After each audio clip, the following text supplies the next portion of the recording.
This is Genius, modern day prophets, the comedians who changed everything.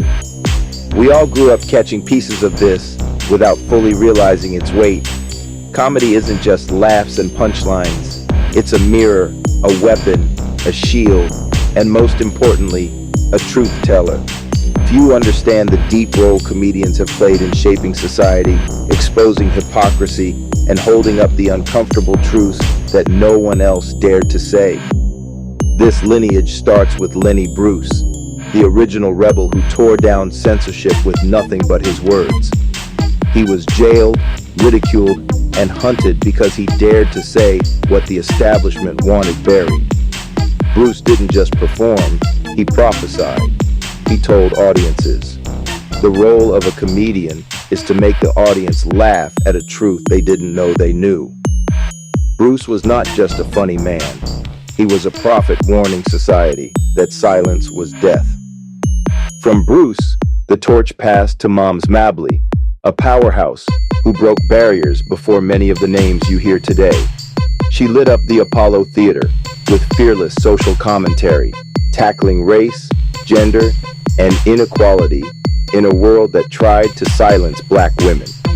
Moms would say things like, "A woman is a woman until the day she dies, but a man's only a man as long as he can." She wasn't delivering punchlines, she was delivering uncomfortable truths wrapped in wisdom. Moms wasn't an afterthought, she was a foundation. Then came Richard Pryor, the raw, unfiltered poet of pain and truth.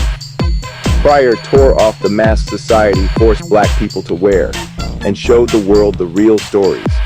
Stories filled with struggle, laughter, and rage. His genius was vulnerability wrapped in humor. He'd tell audiences about his own demons, his addiction, his pain, and somehow make them laugh while forcing them to confront the systems that created that pain. I went to Zimbabwe. I know why I'm not an African. You want to know why? I was standing in Zimbabwe going, "Where are the brothers?" And this African brother goes, "Man, you're looking at the brothers. We're the brothers." And I'm like, "No, you're not. You're the real thing. We're the copies." Pryor broke down walls and held uncomfortable mirrors for everyone. Alongside him, George Carlin wielded language like a sword. Carlin dissected religion, politics, consumerism, everything society hides behind. His famous 7 words you can never say on television wasn't just a list of banned words, it was a challenge to the system itself, exposing the absurdity of censorship and hypocrisy. Carlin would say, "I think it's the duty of the comedian to find out where the line is drawn and cross it deliberately." He didn't just tell jokes about the system, he dismantled it piece by piece. These men and women were not just entertainers, they were prophets. They crossed lines, risked everything, and their legacy echoes through today's voices. Look at Dave Chappelle, who continues this tradition, navigating the fine line between comedy and cultural commentary, making us laugh while forcing us to reckon with uncomfortable truths. When Chappelle walked away from $50 million, he wasn't just making a career move, he was making a statement about artistic integrity and refusing to let his prophetic voice be commodified. Chris Rock exposed the contradictions in race relations with surgical precision. You know the world is going crazy when the best rapper is a white guy, the best golfer is a black guy, the tallest guy in the NBA is Chinese, the Swiss hold the America's Cup, France is accusing the US of arrogance, Germany doesn't want to go to war, and the 3 most powerful men in America are named Bush, Dick, and Colin. Rock wasn't just making observations, he was revealing the absurdity of our social categories. Eddie Murphy showed us that comedy could be fearless rebellion. Joan Rivers proved that no subject was too sacred, no power too untouchable. She'd say, "I succeeded by saying what everyone else is thinking."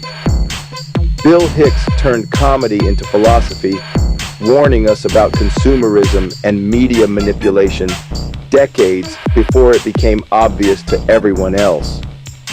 Wanda Sykes broke ground by being unapologetically herself in a world that wanted her to be smaller. Patrice O'Neal refused to soften his edges for anyone, speaking truths that made people uncomfortable but couldn't be ignored. Hannah Gadsby redefined what comedy could be with Nanette, proving that sometimes the most powerful comedy comes from deconstructing comedy itself. Comedy is the most accessible form of rebellion. It's how truth slips past the gates of power.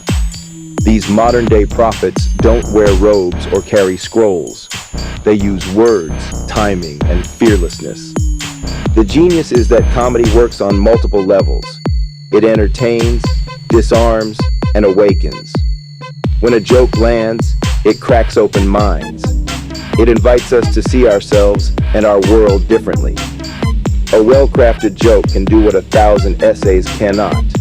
It can make someone laugh at their own hypocrisy, their own blindness, their own participation in broken systems. Think about it. When was the last time a politician changed your mind? When was the last time a comedian made you see something differently? The comedian wins every time because they're not trying to convince you. They're showing you what you already know, but we're afraid to acknowledge. In a society where truth is often buried, comedians are the unfiltered voice. They're the underground radio broadcasting forbidden knowledge, the electric pulse in a static world. They're the ones who can say what journalists can't, what politicians won't, what your friends and family are too scared to whisper. They remind us that even when the system tries to silence, the truth finds a way to laugh back. Every time authority tries to draw a line, comedians are there to cross it. Every time power tries to control the narrative, comedians are there to expose the contradiction. This is the power and the genius of comedy. The modern-day prophets who risk it all to keep the flame of truth burning. They sacrifice comfort, safety, sometimes their careers, sometimes their lives, to hold up that mirror and say, look, really look. And while you're looking, laugh, because laughter is the only thing that makes the truth bearable. The next time you hear a comedian get in trouble for something they said, remember, that's not a bug in the system. That's the feature. That's the prophet doing their job. That's the truth teller, making people uncomfortable enough to wake up. Comedy isn't just entertainment. It's revolution disguised as laughter. It's prophecy wrapped in punchlines. It's the most dangerous art form because it's the most honest one. And that's why we need these modern-day prophets now more than ever. Because in a world full of noise, they're the ones still speaking truth. And they're making us laugh while they do it. That's genius. That's prophecy. That's comedy.